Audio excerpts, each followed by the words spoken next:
Эми Рамазан айда турабыз. Ыйык айда турабыз. Улуу айда турабыз. Берекелүү айда турабыз. Күнөөлөр кечириле турган айда турабыз.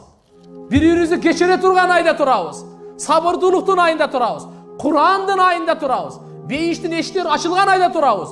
Дозоктун эшиктери жабылган айда турабыз. Кандай касиеттүү айда турабыз. Не кылайлы эми? Аллага кул болуп жашайлы. Акчанын кулу болбойлу. Напсинин кулу болбойлу. Шайтандын досу болбойлу. Алардын сөзүн укпай, Алланы угайлы. Пайгамбарыбызды угайлы. Алланы кандай? Куранды угайлы. Куранда эмне дейт? Куранда эмне дейт? Куранда Алла мындай дейт. وَسَارِعُوا إِلَى مَغْفِرَةٍ مِنْ رَبِّكُمْ وَجَنَّةٍ أَرْضُهَا السَّمَاوَاتِ وَالْأَرْضِ عُدَّتْ لِلْمُتَّقِينَ.